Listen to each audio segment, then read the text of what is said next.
Where are we? At the doctor. And what are we looking at today? The ears.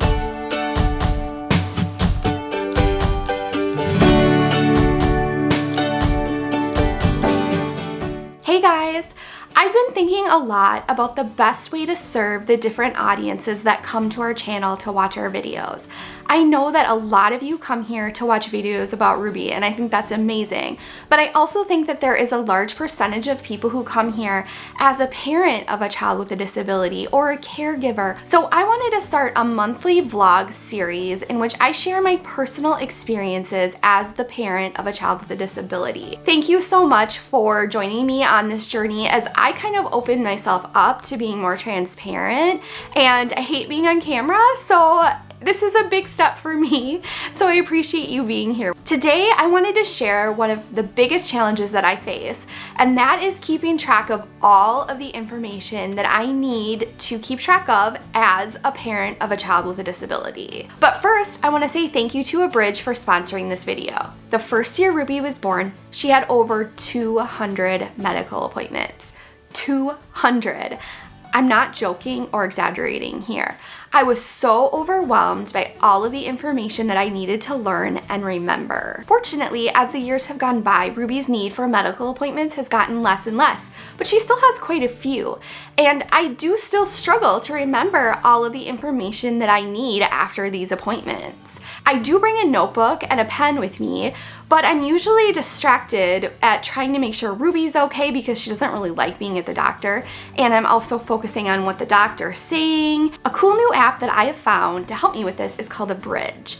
Abridge is a free app that's available on iPhone and Android. Abridge allows me to record conversations and visits with Ruby's doctors. When the doctor walks in, all I have to do is have the Abridge app open, hit a button for recording the conversation, set my phone down, and I can completely focus on the visit. When the appointment is over, I just hit done in the Abridge app, and it saves the conversation so I can take it home with me and review later or share with other people. The coolest part about Abridge is that it captures what's called meaningful moments in our conversation. You can click on these moments and it will take you back to that part of the recording so that I can quickly recall the most important parts of the visit. I can also tag each recording with different words. So for example, on this one, we were at an ENT appointment, so I can put Ruby ENT, and that will allow me to go back and find things more easily in the future.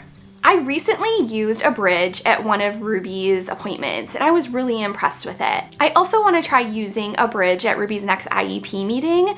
Those can be so overwhelming with information, and I think this would be a great way to track that information. You can download the free Abridge app by clicking the link in our description box below.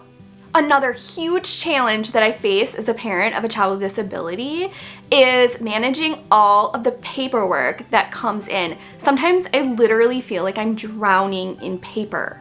When Ruby was first born, I kept a binder of this information, but it quickly became 2, 3, 4, and 5.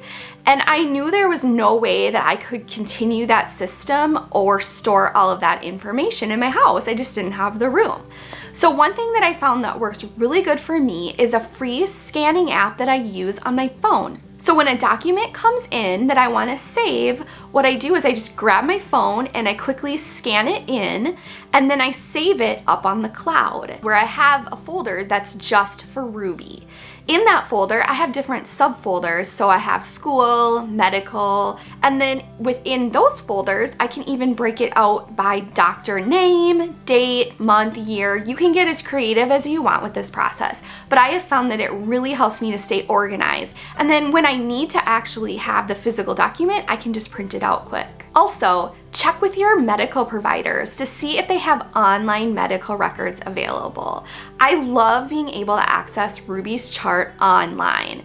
I can simply download the documents that I need, save them into the cloud, and then I can easily share them with other providers who might need them. Another nice thing about having access to her chart is that I can see when her upcoming appointments are, which brings me to my next challenge, and that is tracking all of the various appointments that Ruby has. I use my online calendar religiously, and I tell anybody if it's not in my calendar, it's not happening. I put everything in there, whether it's a medical appointment or if Ruby's hanging out with a friend. I put medical appointments in my phone immediately. So when we're at the appointment and the person is writing out the handy little card that they give you, I take that time to actually put it in my phone. And what I do is I set an alarm for myself for 1 day before and 2 days before, so that it gives me ample notice that an appointment is coming up. I also review my calendar every morning when I wake up just to make sure I didn't forget something. Sometimes clinics can't book as far in advance as you need. So for example, you need to book an appointment in a year, but they don't have their schedule out that far. What I will do for myself then is I will set myself a calendar invitation for 6 months out to remind myself to make that appointment. And sometimes I will actually set that for 3 days in a row, because it's easy to say, I don't need to do that today.